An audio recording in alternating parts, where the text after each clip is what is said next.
அனைவருக்கும் வணக்கம். மெய்ப்பொருள் வலைவலிக்கு உங்களை அன்புடன் வரவேற்கிறேன்.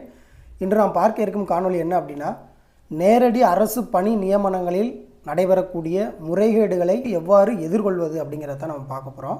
தமிழ்நாட்டில் உள்ள அரசு அலுவலகங்கள், அதாவது மத்திய அரசு அலுவலகங்களாக இருக்கலாம், இல்லை மாநில அரசு அலுவலகங்களாக இருக்கலாம், அது போக ஒவ்வொரு துறையின் கீழ் தமிழ்நாடு அரசின் பல்வேறு துறைகளின் கீழே அந்தந்த துறை சார்ந்த அலுவலகங்களில் உள்ள காலி பணியிடங்களுக்கு தேர்வுகள் மூலமாகவும் நேரடி பணி நியமனம் மூலமாகவும் பணியாளர்களை தேர்வு செய்யும் நடைமுறை இருக்குது. இப்போ எழுத்து தேர்வு மூலமாக தேர்வு செய்யணும் அப்படின்னா, உதாரணத்துக்கு TNPSC, UPSC, SSC, bank exam, இது போன்ற அந்தந்த துறை சார்ந்த பணியிடங்களுக்கு இது போன்ற அரசு பணியாளர் தேர்வாணையம் தேர்வு நடத்தி அந்த தேர்வுகளில் அதிக மதிப்பெண் எடுக்கிறவங்களுக்கு நேர்காணல் வச்சு அதன் மூலமாக அதற்குண்டான தகுதிகள் கொடுத்துருப்பாங்க.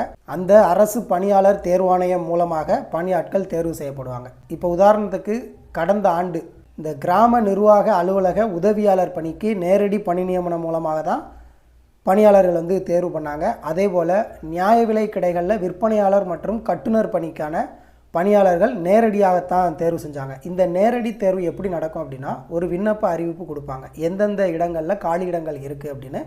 அதற்கான கல்வி தகுதி மற்ற தகுதிகள்லாம் கொடுத்துருப்பாங்க. அதன்படி நம்ம அந்த பணிகளுக்கு விண்ணப்பித்து நேர்காணலுக்கு போவோம். நேர்காணல் போகும்போது நம்முடைய கல்வி சான்றிதழ்கள் மற்றும் இதர சான்றிதழ்களை சரி பார்ப்பாங்க. அதன் பின்பு நமக்கு நேர்காணல் இருக்கும். நேர்காணலில் அந்த துறை சார்ந்து அந்த பணி சார்ந்து சில வினாக்கள் கேட்கப்படும். அதற்கு நம்ம சரியான பதில் கொடுக்குறோம் அப்படின்னா நம்முடைய மதிப்பெண்கள் அடிப்படையில் நம்மளை தேர்வு பண்ணுவாங்க. இதில் முறைகேடு நடக்குது அப்படிங்கிறது நமக்கு கண்கூடாக தெரியுது. ஏன்னா அந்தந்த பணிகளுக்கு ஒரு தொகை நிர்ணயம் பண்ணிடுறாங்க. 5 லட்சம், 2 லட்சம், 3 லட்சம் அப்படின்னு ஒரு தொகை நிர்ணயம் பண்ணிடுறாங்க. அந்த தொகை யார் கொடுக்குறாங்களோ அவங்களுக்கு தான் இந்த பணியை கொடுக்குறாங்க அப்படிங்கிறது கண்கூடாவே நமக்கு தெரியும். ஏன்னா நம்ம சுற்றி கேள்விப்படுறோம், நடக்கிறதும் அப்படி தான் நடக்குது. இந்த முறைகேடை நாம் எப்படி எதிர்கொள்வது, இதற்கு நாம் என்ன செய்யலாம் அப்படின்னு யோசிக்கும்போது தான் நமக்கு சில வழிமுறைகள் தோணுச்சு. அதைத்தான் நான் இந்த காணொலியில் சொல்ல போகிறேன். இந்த நேரடி அரசு பணி நியமனங்களுக்கு விண்ணப்பிக்கக்கூடிய அனைவரும் கட்டாயம் இது போன்ற வழிமுறைகளை நீங்கள் பின்பற்றும் போது தான் அது போன்ற இடைத்தரகர்கள் அல்லது அரசு அலுவலர்களே நேரடியாக உங்கள்கிட்ட பணம் வாங்குறாங்க, இல்லை பணம் கேட்குறாங்க இந்த பணிக்கு அப்படின்னா அதை நம்ம தைரியமாக எதிர்கொள்ள முடியும். அதற்காகத்தான், விழிப்புணர்வுக்காகத்தான் இந்த காணொலி. இந்த நேரடி அரசு பணி நியமனங்களில் நடைபெறக்கூடிய முறைகேடுகளை நாம் தடுக்க முடியுமானா நிச்சயமாக தடுக்க முடியும். தொடர்ந்து முயற்சித்தால் அதை நீதிமன்றத்தின் வாயிலாக நாம் தடுக்க முடியும். ஆனால் எல்லாராலையும் நீதிமன்றம் போக முடியாது. அப்போ நம்ம என்னென்ன மாதிரியான வழிமுறைகள் எல்லாம் பின்பற்றலாம் அப்படிங்கிறது தான் இந்த காணொலியில் நம்ம பார்க்க போகிறோம். அதற்கு முன்னாடி சமீபத்தில் ஒரு விண்ணப்ப அறிவிப்பு, அதாவது நேரடி பணி நியமனத்திற்கான ஒரு அறிவிப்பு வெளியிடப்பட்டது. அது என்ன அறிவிப்பு, அந்த பணியிடங்களுக்கு எவ்வாறு விண்ணப்பிப்பது, விண்ணப்பிப்பதற்கான தகுதிகள் என்னென்ன, தேர்வு செய்யப்படும் வழிமுறைகள் என்ன அப்படிங்கிறத பார்த்துட்டு அதன் பின்பு அதில் இருக்கக்கூடிய முறைகேடுகளை நாம் எவ்வாறு எதிர்கொள்வது அப்படிங்கிறத நம்ம இந்த காணொலியில் பார்க்கலாம். திண்டுக்கல் மாவட்டம் பழனியில் அமைந்துள்ள அருள்மிகு தண்டாயுதபாணி சுவாமி திருக்கோவிலில் காலியாக உள்ள பணியிடங்களுக்கு நேரடி பணி நியமனம் மூலம் பணியாளர்களை தேர்வு செய்வதற்கான விண்ணப்ப அறிவிப்பு தான் இது. கடந்த 3/12/2024 அன்று இந்த அறிவிப்பு வெளியே வந்தது. இதில் 18 வயதிலிருந்து 45 வயது பூர்த்தி அடைந்தவங்க, இந்த இந்து மதத்தை சார்ந்தவர்கள் இந்த பணியிடங்களுக்கு விண்ணப்பிக்கலாம். இப்போ என்னென்ன பணியிடம், அதற்கு எத்தனை காலியிடம், அதற்கான சம்பள விகிதம், அதற்கான கல்வி தகுதி, இது எல்லாமே கொடுத்துருக்காங்க. கிட்டத்தட்ட 296 பணிகளுக்கு கொடுத்துருக்காங்க. இந்த பணியிடங்களுக்கு விண்ணப்பிப்பதற்கான அறிவிப்பு மற்றும் விண்ணப்ப படிவம் இந்த காணொலியோட டெஸ்கிரிப்ஷனில் இணைக்கிறேன். தேவைப்படுறவங்க பயன்படுத்திக்கோங்க. 5/12/2024 தேதி முதல் 8/1/2025 தேதி வரை இந்த விண்ணப்ப படிவங்களை அனுப்பலாம். இந்த விண்ணப்ப படிவங்களை பூர்த்தி செஞ்சுட்டு இந்த முகவரிக்கு அனுப்ப சொல்லியிருக்காங்க. இப்போ ஒவ்வொரு பணியிடத்துக்கும் இது போன்ற நிபந்தனைகள் கொடுத்துருப்பாங்க. விண்ணப்பத்தை தவறில்லாமல் பூர்த்தி செய்யணும்.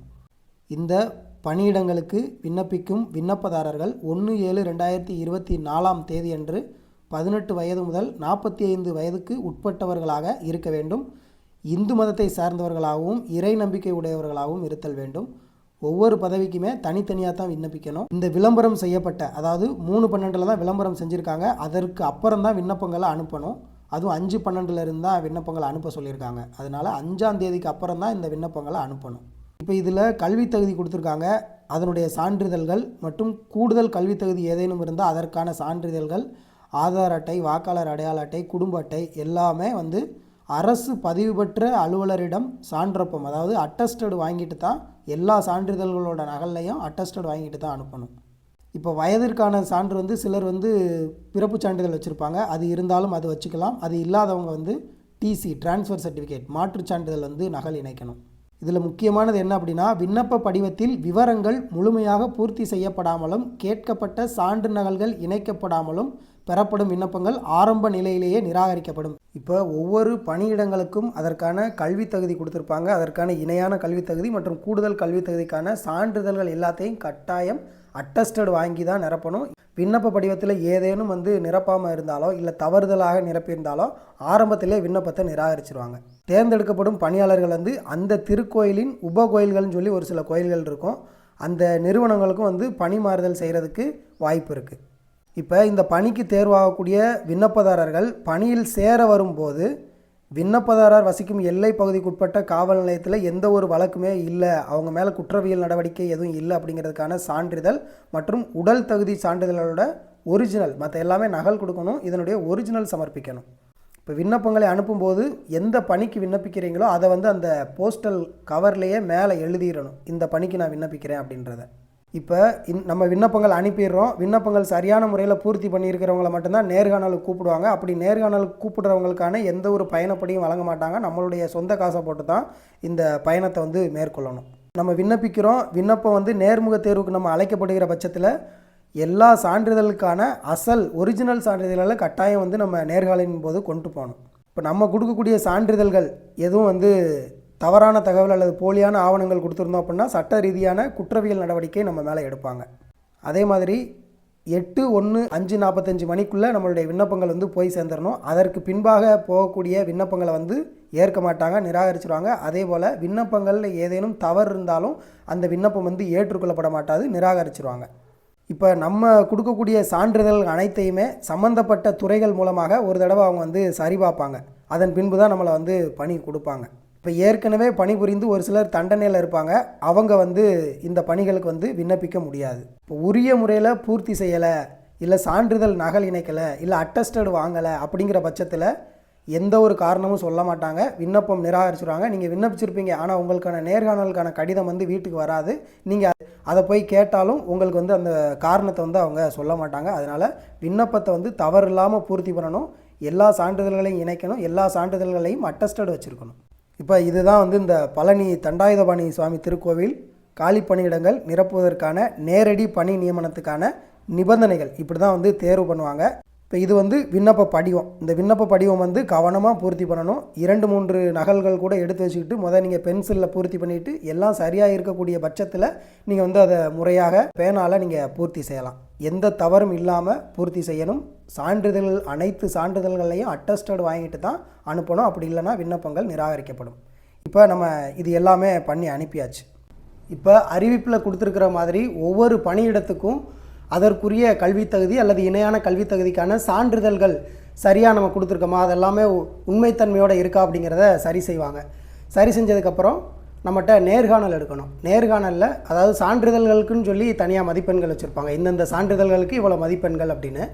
அது போக நேர்காணலில் நம்ம என்ன பணிக்காக போயிருக்கோமோ அந்த பணி குறித்த தகவல்கள் கேட்கணும்.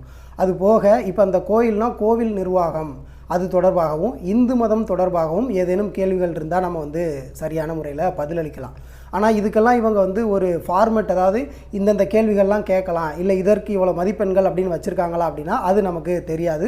எப்படி நேர்காணல் எடுக்கிறாங்க அப்படிங்கிறதுமே தெரியாது. நம்ம பணிக்கு விண்ணப்பித்து நம்ம போய் நேர்காணலில் கலந்துக்கிட்டால் மட்டும்தான் என்னென்ன மாதிரியான கேள்விகள் வந்து நம்மகிட்ட கேட்குறாங்க அப்படிங்கிறதே நமக்கு தெரியும். இப்போ நான் அப்படி தான் கடந்த முறை வந்து இந்த நியாய விலைக்கடை விற்பனையாளர் பணிக்கு விண்ணப்பிச்சிருக்கும் போது சான்றிதழ்கள் சரிபார்ப்பு முடிஞ்சதுக்கப்புறமா நம்மக்கிட்ட கேள்வி கேட்கணும். கேள்வியில் என்ன கேட்டாங்கன்னா, எந்த ஊர்லேருந்து வந்திருக்கீங்க, என்ன படிச்சிருக்கீங்க, ஏன் வந்து வேறு வேலைக்கு எதுவும் போகலையா, இந்த வேலைக்கு ஏன் நீங்கள் விண்ணப்பிச்சிருக்கீங்க, இந்த மாதிரி பொதுவான கேள்விகளாக தான் கேட்கப்பட்டதே தவிர அந்த துறை சார்ந்த எந்த கேள்வியுமே கேட்கப்படவில்லை. இப்போ விண்ணப்ப தேதி முடிஞ்சதுக்கப்புறமா தேர்வு முடிவுகள் அறிவிப்பாங்க. தேர்வு முடிவுகள் எப்படி அறிவிக்கணும் அப்படின்னா, எத்தனை பேர் கலந்துக்கிட்டாங்க, யாருடைய விண்ணப்பங்கள்லாம் நிராகரிக்கப்பட்டது, யார் யார் எவ்வளோ மதிப்பெண்கள் வாங்கியிருக்காங்க, சான்றிதழ்களுக்கு எவ்வளோ மதிப்பெண்கள், நேர்காணலுக்கு எவ்வளோ மதிப்பெண்கள் அப்படிங்கிறத வெளிப்படையாக சொல்லணும். ஆனால் வெளிப்படையாக இவங்க அறிவிக்க மாட்டாங்க. இந்த மாதிரி நேரடி பணி நியமனங்களில் முன்னாடியெல்லாம் எப்படி நடந்தது அப்படின்னா, நேர்காணலில் யார் தேர்வு பெறுறாங்களோ வர்ற எல்லாத்துட்டையுமே நீங்கள் பணம் கொடுக்குறீங்களா, உங்களால் பணம் கட்ட முடியுமா அப்படின்னு கேட்பாங்க. அப்படி இல்லைனா யாராவது இடைத்தரகர்கள் மூலமாக பணத்தை வாங்கிட்டு இந்த பணி கொடுக்கறதுக்கான வேலையை ஒரு சிலர் பார்ப்பாங்க. ஆனால் இப்போ எப்படி ஆயிடுச்சுன்னா, பணியாட்களை தேர்வு பண்ணிட்டு தான் இவங்க வந்து நேர்காணலே நடத்துகிறாங்க. ஏன்னா இந்த பணிக்கான அறிவிப்பு வர்றதுக்கு முன்னாடியே எத்தனை காலி பணியிடங்கள் அப்படிங்கிற விவரம் வந்து அங்கே இருக்கக்கூடிய அரசியல்வாதிகளுக்கு தெரிஞ்சு, அந்த அரசியல்வாதிகள் கொடுக்கக்கூடிய அழுத்தத்தினால அவங்க பணியாளர்களை தேர்வு பண்ணிவிட்டு அதுக்கப்புறம் தான் நேர்காணலே நடத்துகிறாங்க. நேர்காணலில் நம்ம தேர்வாயிட்டோம், நேர்காணலில் தேர்வானதுக்கப்புறம் நம்மளை பணம் கட்ட சொன்னாங்க அப்படின்னா கட்டாயம் பணம் கட்டக்கூடாது. ஏன்னா எந்த ஒரு அரசு பணிக்குமே பணம் கட்டக்கூடாது. ஒருவேளை நீங்கள் பணம் கட்டுங்க அப்படின்னு சொன்னாங்கன்னா தாராளமாக நீங்கள் வந்து சம்மந்தப்பட்ட அந்த இந்து சமய அறநிலைத்துறைக்கு தைரியமாக நீங்கள் புகார் கொடுக்க கற்றுக்கணும். அப்படி புகார் கொடுத்தோம் அப்படின்னா நேர்காணலில் தேர்வாயிருந்தாலும் அந்த பட்டியலில் நம்ம பேர் இருக்காது. அதனால் தொடர்ந்து நீங்கள் வந்து தைரியமாக முயற்சிக்கணும். புகார் கொடுத்துட்டு உங்கள் புகார் மேலே நடவடிக்கை எடுக்கலை அப்படின்னா அந்த புகார் மனு மேலே எப்படியெல்லாம் நடவடிக்கை எடுக்க வைக்கலாம் அப்படிங்கிறத நம்ம வலைவழியில் ஒரு காணொலியாக போட்டிருக்கோம். நீங்கள் கொடுக்கக்கூடிய எந்த ஒரு புகார் மற்றும் கோரிக்கை மனுக்கள் மீது எவ்வாறு நடவடிக்கை எடுக்க வைப்பது அப்படிங்கிறத நம்ம ஒரு காணொலியாக போட்டிருக்கோம். அந்த காணொலியில் இருக்கக்கூடிய வழிமுறைகளை நீங்கள் பின்பற்றினீங்க அப்படின்னா கட்டாயம் உங்கள் புகார் மனு மீது நடவடிக்கை எடுப்பாங்க. இல்லை நீதிமன்றத்துக்கு போகிறதுக்கு என்கிட்ட காசு இல்லை அப்படின்னா இலவச சட்ட உதவி மையம் இருக்குது, அதில் நம்ம வந்து சட்ட உதவியை நாடலாம். இப்படி தொடர்ந்து இது போல் முறைகேடுகளை தடுக்கணும் அப்படின்னா நாம் இது போன்ற வழிகளை எல்லாம் கட்டாயம் வந்து பின்பற்றியே ஆகணும். சரி, நம்ம நேர்காணலில் கலந்துக்கிட்டோம், நம்ம வந்து தேர்வு ஆகலை, இப்போ என்ன செய்யலாம் அப்படின்னா தேர்வு எழுதியிருக்கக்கூடிய ஒட்டுமொத்தமாக எல்லாரும் சேர்ந்து அரசுக்கு கோரிக்கை வைக்கணும். என்ன கோரிக்கை வைக்கணும் அப்படின்னா இந்த தேர்வு முடிவுகளை நீங்கள் வெளியிடுங்க அப்படின்னு சொல்லணும். யார் யார் கலந்துக்கிட்டாங்க, யார் யார் எவ்வளோ மதிப்பெண்கள் எடுத்தாங்க அப்படிங்கிறத வெளிப்படையாக அறிவிங்க அப்படின்னு ஒரு கோரிக்கை வைக்கணும். இது ஒன்று. ரெண்டாவது என்ன செய்யலாம் அப்படின்னா ஒரு ஆர்டிஐ போடலாம். எப்படி ஆர்டிஐ போடலாம் அப்படின்னா யார் யார் விண்ணப்பிச்சாங்க, விண்ணப்பித்தவர்களோட பெயர் பட்டியல், விண்ணப்பம் ஏற்றுக்கொள்ளப்பட்டவர்களோட பெயர் பட்டியல், விண்ணப்பம் நிராகரிக்கப்பட்டவர்களோட பெயர் பட்டியல். இப்போ நிராகரிச்சிருக்காங்க அப்படின்னா என்ன காரணம், நம்மளுடைய விண்ணப்பம் நிராகரிக்கப்பட்டிருக்கு அப்படின்னா நம்ம எப்படி அதை கேட்கலாம்னா குறிப்பாக இந்த விண்ணப்பதாரருக்கு ஒரு எண்ணு கொடுத்துருவாங்க, அந்த எண்ணு நிராகரிக்கப்பட்டதற்கான என்ன காரணம் அப்படிங்கிறத கேட்கலாம். ஒட்டுமொத்தமாக எல்லாத்துக்குமே ஏன் நிராகரித்தாங்க அப்படின்னு நம்ம கேட்கலாம். ஆனால் இருந்தாலும் அவங்க அதை கொடுக்க மாட்டாங்க. யார் யார் விண்ணப்பிச்சாங்க, யார் யார் விண்ணப்ப படிவம் ஏற்றுக்கொள்ளப்பட்டது, யார் யார் விண்ணப்ப படிவம் நிராகரிக்கப்பட்டது, நேர்காணல் கடிதம் யாருக்கெல்லாம் அனுப்பப்பட்டது, யாரெல்லாம் நேர்காணலில் கலந்துக்கிட்டாங்க, நேர்காணலில் கலந்துக்கிட்டவங்க பெற்ற மதிப்பெண்கள், அப்புறம் இறுதியாக தேர்வில் வெற்றி பெற்றவங்க. இதை வாங்கினோம்னாலே நம்ம அவங்க எப்படி வெற்றி பெற்றிருக்காங்க அப்படிங்கிறத அந்த மதிப்பெண்கள் அடிப்படையில் நம்ம கண்டுபிடிச்சிடலாம். ஆனால் இதை வந்து ஆர்டிஐயில் கொடுப்பாங்களான்னா கொடுக்க மாட்டாங்க. ஆனால் தகவல் அறிவு உரிமை சட்டம் 41B படி இது வந்து தாமாகவே வந்து நேரடி பணி நியமனங்களில் அரசு வெளிப்படைத்தன்மையாக இருந்ததுன்னா இதை வந்து அவங்களே வெளியிடணும். யார் யாரெல்லாம் கலந்துக்கிட்டாங்க, யார் யாரெல்லாம் அரிச்சிருக்கோம், யார் யார் விண்ணப்ப படிவத்தை ஏற்றுக்கொண்டோம், யார் யார் நேர்காணலில் கலந்துக்கிட்டாங்க, யார் யார் எவ்வளோ மதிப்பெண்கள் எடுத்தாங்க, எதன் அடிப்படையில் இவங்க தேர்வு செய்யப்பட்டாங்க அப்படிங்கிற முழு விவரத்தையும் அவங்க வந்து வெளியிடணும். ஆனால் வெளியிட மாட்டாங்க. நம்ம வந்து அரசுக்கு கோரிக்கை வைக்கிற இதை வெளியிட சொல்லி அவங்க வெளியிடலை அப்படின்னா நம்ம வந்து ஆர்டிஐயில் கேட்குறோம். ஆர்டிஐயில் வாங்கின தகவலின் அடிப்படையில் இறுதியாக நீதிமன்றம் போய் தான் நம்ம வந்து ஸ்டே வாங்க முடியும். இதில் வந்து இவ்வளோ குளறுபடிகள் நடந்திருக்கு. ஏன்னா பணம் கொடுத்து வேலைக்கு போன யாருமே நான் பணம் கொடுத்து தான் போனேன் அப்படிங்கிறத சொல்லவே மாட்டாங்க. அதனால் கோரிக்கை வைக்கலாம், இல்லைனா ஆர்டிஐ மூலமாக நம்ம தகவலை வாங்கலாம். இதன் மூலம் அரசு அலுவலர்களுக்கு ஒரு பயம் வரும். எப்படின்னா இவங்க வந்து நம்ம முறைகேடு பண்ணோம்னா அரசுகிட்ட வந்து புகார் தெரிவிப்பாங்க. புகார் தெரிவித்து நடவடிக்கை எடுக்க மாட்டாங்க.